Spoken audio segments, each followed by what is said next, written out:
Hello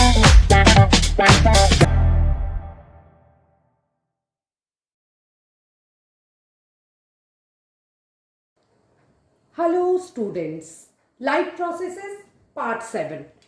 तो part 6 में आपने पढ़ा था डाइजेशन की प्रोसेस। किसमें आपने होलोजोइक मोड ऑफ न्यूट्रिशन जो करते हैं एनिमल्स ऑर्गेनिज्म, उनके बारे में पढ़ा था।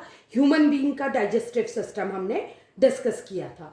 तो उससे हमने देखा कि स्मॉल इंटेस्टाइन में हमको क्या मिलता है, digested food plus undigested food, मतलब वेस्ट मटेरियल। हम देखते हैं जब भी हम किसी चीज को यूज करते हैं, then we also get the waste material from this. Whenever we cook food in the kitchen, we get a lot of waste material like peels of vegetables and fruits and so many other things, packets and so many other things, isn't it? While using stationery, at that time also we get waste product like pages, refills, used pens and so many other things. तो digestion की process में भी हमको at last, मैंने बताया था आपको, small intestine में डाइजेशन कंप्लीट होता है तो दो चीजें प्राप्त होती है। एक मिलता है हमको digested food and second one is undigested food. ठीक है, तो यहां पर को हमारी डाइजेशन की प्रोसेस खत्म हो गई, मतलब स्मॉल इंटेस्टाइन में खत्म हो गई। अब हम पढ़ेंगे लार्ज इंटेस्टाइन की क्या फंक्शनिंग है और डाइजेस्टेड फूड उसके बाद कहाँ जाता है। कई बार बच्चे सोच लेते हैं कि digested food means we get energy, but नहीं। एनर्जी हमको कब मिलती है? एनर्जी मिलती है हमको रेस्पिरेशन से। तो इसका मतलब क्या, डाइजेस्टेड फूड जो है अब रेस्पिरेशन की प्रोसेस में शामिल होगा और उससे हम एनर्जी का फॉर्मेशन करेंगे। तो जैसा हमने पढ़ा था कि डाइजेशन का मतलब break down of food, isn't it, मतलब न्यूट्रिएंट्स का टूटना। तो रेस्पिरेशन का मतलब होता है सिंपल लैंग्वेज में किसका, डाइजेस्टेड फूड का टूटना। किस में टूटना? एनर्जी में। Got it? Digested food का breakdown is called respiration to get energy. अब मैं आपको बहुत सिंपल लैंग्वेज में समझाती हूँ। देखिए, आपका डाइजेशन स्मॉल इंटेस्टाइन में खत्म हुआ। आपने पढ़ा कि हमारी जो एनर्जी है वो हमें कहाँ से मिलती है, बॉडी के किस पार्ट से मिलती है? माइटोकॉन्ड्रिया, उसको हम पावर हाउस कहते हैं। आप बताइए माइटोकॉन्ड्रिया कहाँ होता है, कहाँ रहता है? हमारी पूरी बॉडी का फॉर्मेशन होता है सेल से। सपोज ये बोर्ड मेरी बॉडी है सपोज, तो इसमें मिलियंस ऑफ सेल हैं। क्यों? क्योंकि मेरी बॉडी का फॉर्मेशन सेल से हो रहा है। तो हर पॉइंट पे क्या है? सेल है। और वो सेल इतने छोटे हैं कि माइक्रोस्कोपिक हैं, हम उसको नेकेड आई से नहीं देख सकते। तो मैंने माइक्रोस्कोप से इसके स्ट्रक्चर को बड़ा किया। तो किसी भी चीज के कोई भी चीज का फॉर्मेशन उसकी वॉल से होता है। तो सबसे बाहर हमको मिलती है सेल वॉल, या इसको जो भी साइटोप्लाज्मिक मेम्ब्रेन या cell membrane, whatever you want to say, isn't it. तो एक वॉल रहती है और वॉल के अंदर मैंने आपको बताया था सेंटर में न्यूक्लियस है और बीच में क्या कंटेन रहता है? Jelly like structure. और इस जेली लाइक स्ट्रक्चर को हम साइटोप्लाज्म बोलते हैं। और साइटोप्लाज्म में प्रेजेंट रहते हैं वर्किंग ऑर्गेनल्स। ये मैं थोड़ा सा आपको 9th क्लास का पढ़ा रही हूं, क्योंकि जब तक आपको कॉन्सेप्ट समझ नहीं आएगा तो आपको चैप्टर समझ नहीं आएगा। सेल कैसे बना होता है? सेल की सबसे बाहर वाली मेम्ब्रेन को प्लाज्मा मेम्ब्रेन कहते हैं या सेल मेम्ब्रेन कहते हैं। क्यों कहते हैं? मेम्ब्रेन माने दीवार, और प्लाज्मा मेम्ब्रेन क्यों कहते हैं? क्योंकि इसके अंदर साइटोप्लाज्म भरा रहता है, तो इसी की दीवार है ये, इसलिए इसको प्लाज्मा मेम्ब्रेन कहते हैं। और उसके अंदर जेली लाइक स्ट्रक्चर को हम साइटोप्लाज्म कहते हैं। तो सेल में जितने भी काम होते हैं साइटोप्लाज्म में प्रेजेंट वर्किंग ऑर्गेनल्स के द्वारा होते हैं। और उन वर्किंग ऑर्गेनल्स को आप वर्कर कह दो, उनको आप नौकर कह दो हिंदी में, whatever you want to say, means whatever activity is going on in our body is done by the cell और the cell organelles, the workers present inside the cell in the cytoplasm. It means if there is the powerhouse generates the energy, so obviously powerhouse would be in the cytoplasm, isn't it? तो mitochondria कहाँ है हमारा? Cytoplasm में present है। Cytoplasm का एक worker है mitochondria. तो ऑब्वियसली अब मुझे क्या करना है? डाइजेस्टेड फूड से अगर एनर्जी मिलती है, पावर मिलती है, एनर्जी का मतलब क्या है? पावर मिलती है। तो पावर कहाँ निकलेगी? ये पावर माइटोकॉन्ड्रिया में, क्योंकि पावर हाउस तो माइटोकॉन्ड्रिया है बॉडी का। तो इसलिए डाइजेस्टेड फूड को कहाँ पहुंचाना है? माइटोकॉन्ड्रिया में। और मैंने आपको बताया था कि उसका व्हीकल कौन है, मतलब कौन सी गाड़ी में बैठा के डाइजेस्टेड फूड को माइटोकॉन्ड्रिया तक पहुंचाया जाता है? वो है ब्लड। क्योंकि हमारे शरीर में चलने वाली गाड़ी यानी कि ट्रांसपोर्टेशन जितना भी होता है वो ब्लड के द्वारा होता है। और किस में, कौन सी रोड में चलता है ब्लड? ब्लड वेसल्स में। तो ब्लड वेसल्स के द्वारा डाइजेस्टेड फूड कहाँ पहुंच जाता है? डाइजेस्टेड फूड को बैठा के बस में पहुंचा दिया जाता है सेल्स के पास। तो हमारी पूरी बॉडी सेल्स से बनी है, head to toe we are made up of cells. तो क्या होगा? डाइजेस्टेड फूड स्मॉल इंटेस्टाइन से ब्लड वेसल्स के द्वारा एक एक सेल को बांटा जाएगा प्रसाद की तरह। Is this clear to you? ठीक है, तो डाइजेस्टेड फूड पहुंच गया कहां? सेल में। सेल के कौन से पार्ट में? साइटोप्लाज्म में। ठीक है, साइटोप्लाज्म में आ गया डाइजेस्टेड फूड। मैं शॉर्ट में लिख रही हूं DF। डाइजेस्टेड फूड कहां गया? साइटोप्लाज्म में।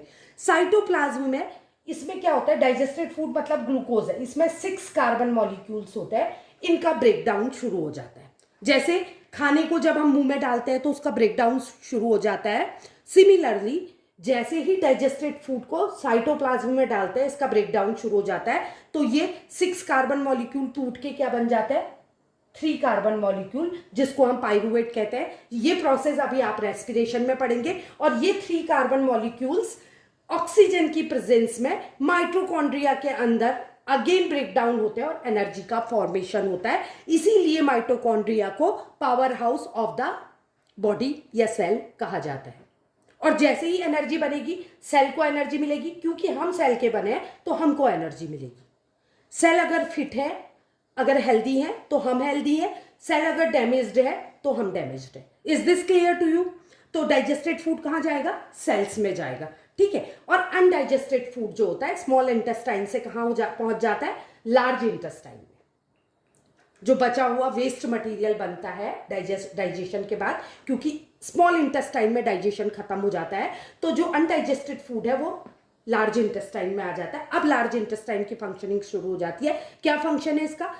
जो अनडाइजेस्टेड फूड में वाटर प्रेजेंट रहता है उसको एब्जॉर्ब कर लेता है कौन? लार्ज इंटेस्टाइन की walls. Is this clear to you?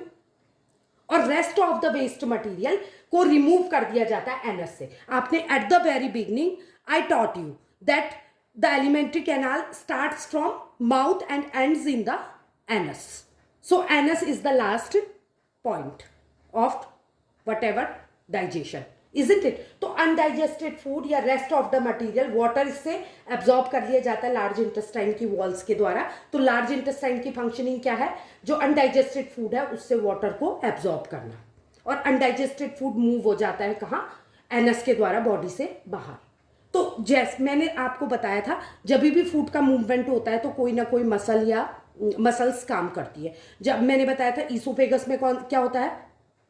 पेरिस्टेटल movement, isn't it? उसके बाद पेरिस्टेटिक मूवमेंट के बाद वो एंटर करता है स्टमक में। स्टमक से जब स्मॉल इंटेस्टाइन में फूड आता है तो स्पिंस्टर मसल्स के द्वारा आता है। अब लास्ट में जब बॉडी से रिमूव किया जाता है एनस के द्वारा, तो वहां भी पूछा जाता है 1 नंबर का क्वेश्चन, एनल स्पिंस्टर के द्वारा क्या होता है? एग्जिट किया जाता है, फूड को पुश करके बाहर निकाल दिया जाता है एनस से। तो कौन सी मसल काम करती है? Anal sphincter. 1 नंबर के आपके क्वेश्चन बन रहे हैं। Functioning of large intestine, movement of waste material और undigested food via anus by anal sphincter muscle. Is this clear to you? अब यहां पर को 2 एक्टिविटीज आपकी एनसीईआरटी में दी है, जो कि प्रेजेंस ऑफ कार्बन डाइऑक्साइड या कंसंट्रेशन ऑफ कार्बन डाइऑक्साइड को हम इसमें स्टडी करते हैं। तो कार्बन डाइऑक्साइड का कंसंट्रेशन हम क्यों पढ़ रहे हैं? एक्चुअल में हमने रेस्पिरेशन पढ़ा है। कई बच्चे सोचते हैं रेस्पिरेशन का मतलब होता है take in oxygen and means inhale oxygen and exhale carbon dioxide, but it's not true. Carbon dioxide oxygen का लेना और कहाँ यूज करना है इसको? सेल के द्वारा डाइजेस्टेड फूड प्लस ऑक्सीजन आपस में रिएक्शन करके फॉर्मेशन ऑफ एनर्जी करते हैं। मतलब ये कौन सी रिएक्शन है? अगर एनर्जी मिल रही है तो उसको एक्सोथर्मिक रिएक्शन कहते हैं। तो एक्सोथर्मिक रिएक्शन करते हैं तो उसमें ऑक्सीजन की जरूरत होती है और इसमें जो वेस्ट प्रोडक्ट निकलता है, I taught you that in every process we get the waste product, so here also you will get the waste product. और जो वेस्ट प्रोडक्ट निकलता है उसमें एक वेस्ट प्रोडक्ट है कार्बन डाइऑक्साइड, और उस कार्बन डाइऑक्साइड को हम शरीर से बाहर फेंक देते हैं, किसके द्वारा? नोज के द्वारा या माउथ के द्वारा एक्सहेल कर देते हैं। Is this clear to you? तो कार्बन डाइऑक्साइड और ऑक्सीजन का यूज आपको आई होप समझ आ गया होगा। तो यहां पर तो क्या है कि हम पढ़ रहे हैं कि concentration of carbon dioxide activities के द्वारा, क्योंकि एक्टिविटी से हमको ज्यादा अच्छे से समझ आता है। तो हम 2 टेस्ट ट्यूब ले लेंगे, दोनों टेस्ट ट्यूब में लाइम वाटर लेंगे। लाइम वाटर माने आपने पढ़ा था स्लेक्ड लाइम, जब आप बाजार से चूना लाके उसको पानी में घोलते हो तो उसको लाइम वाटर कहते हैं। Is this clear to you? उसका फॉर्मूला है CaOH होल ट्वाइस। तो आपने क्या ले लिया, एक टेस्ट ट्यूब में CaOH whole twice calcium hydroxide या लाइम वाटर या बेस, जो भी कहना चाहो, ठीक है, लाइम वाटर ले लिया। अब आपने क्या किया, 2 टेस्ट ट्यूब में लिया इक्वल अमाउंट में, ठीक है। एक टेस्ट ट्यूब में एयर पास की अपने मुंह से आपने डायरेक्ट एक्सहेल की एयर और इसमें डाली टेस्ट ट्यूब नंबर 2 में, और एक में सिरिंज के द्वारा एयर डाली, किसमें? टेस्ट ट्यूब नंबर 1 में। अब आपको एनालाइज करना है कि किस में कार्बन डाइऑक्साइड का कंसंट्रेशन ज्यादा होगा, जो चारों ओर हमारे एयर प्रेजेंट है उसमें, या हमारे माउथ से आने वाली एयर में कंसंट्रेशन ज्यादा होगा। तो ऑब्वियसली क्या होगा, जो हमारे मुंह से हमें एक्सहेल करते हैं वो pure form of carbon dioxide है, उसमें कंसंट्रेशन ज्यादा होगा। तो ये जल्दी लाइम वाटर क्या हो जाएगा, जब भी कार्बन डाइऑक्साइड किसमें? लाइम वाटर में ऐड की जाती है तो क्या बन जाता है? CaCO3 क्या बन जाता है? Calcium carbonate. कैल्शियम कार्बोनेट क्या करता है? लाइम वाटर को मिल्की कर देता है। इसका एग्जाम्पल मैं आपको सरल लैंग्वेज में समझाती हूँ। जब आप बाजार से चूने का पैकेट लाते हो और उसमें पानी मिलाते हो तो बनता है स्लेक्ड लाइम या लाइम वाटर, ठीक है। जब आप इसको दीवार में लगाते हो तो चूने से आपकी दीवार चमकती हुई नहीं दिखती है आपको, लेकिन कुछ टाइम बाद आपको दीवार चमकती हुई दिखती है। क्यों? क्योंकि हवा में प्रेजेंट कार्बन डाइऑक्साइड से ये लाइम वाटर रिएक्शन करता है और कैल्शियम कार्बोनेट का फॉर्मेशन करता है, और यही कैल्शियम कार्बोनेट मिल्की कलर का होता है, जिससे दीवार हमारी मिल्की दिखने लगती है हमको। तो ये कैल्शियम कार्बोनेट किसमें जल्दी फॉर्म होगा? ऑब्वियसली आई थिंक 5 मिनट के अंदर ये क्या हो जाएगा, with in 5 minutes it will become milky. But ये वाली टेस्ट ट्यूब, फर्स्ट वाली टेस्ट ट्यूब ज्यादा टाइम लेगी। क्यों? क्योंकि हवा में कंसंट्रेशन कार्बन डाइऑक्साइड का कम है, सबसे ज्यादा नाइट्रोजन प्रेजेंट रहती है, फिर other gases and carbon dioxide. तो इससे हमने क्या एनालाइज किया इस एक्सपेरिमेंट से? Concentration of carbon dioxide. I hope आपको समझ आया होगा। और ये किस तरह का रेस्पिरेशन है, जो हमारी बॉडी में रेस्पिरेशन होता है, वैसे तो एरोबिक एंड एनाएरोबिक दोनों टाइप का रेस्पिरेशन होता है, but most of the time aerobic respiration होता है, तो ये उसका रिजल्ट है। अब दूसरी कंडीशन लेते हैं हम, एनएरोबिक रेस्पिरेशन, जो कि परफॉर्म करता है यूनिसेलुलर ऑर्गेनिज्म यीस्ट।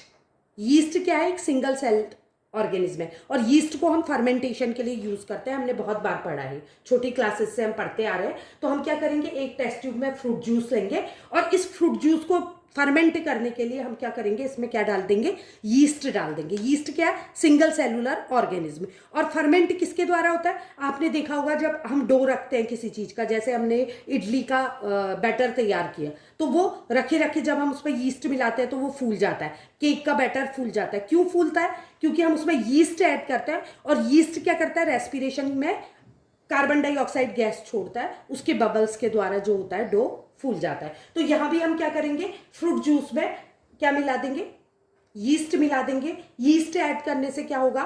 फर्मेंटेशन की प्रोसेस चालू होगी, रेस्पिरेशन में कार्बन डाइऑक्साइड रिलीज होगी। Is this clear to you? अब जब इस कार्बन डाइऑक्साइड को आप कहाँ, लाइम वाटर के उसमें पास करेंगे, तो लाइम वाटर किस में क्या हो जाएगा? मिल्की हो जाएगा। तो ये क्या दिखा रहे हैं हम, कि रेस्पिरेशन की प्रोसेस में कार्बन डाइऑक्साइड रिलीज करता है। और ये किस तरह का रेस्पिरेशन है? हमने पहला वाला क्या पढ़ा था? Aerobic respiration. ये इनएरोबिक रेस्पिरेशन, एनाएरोबिक रेस्पिरेशन का एग्जाम्पल है। रेस्पिरेशन को पूरी तरह से एक्सप्लेन और उसकी जो भी केमिकल रिएक्शंस है वो नेक्स्ट वीडियो में मैं एक्सप्लेन करूँगी।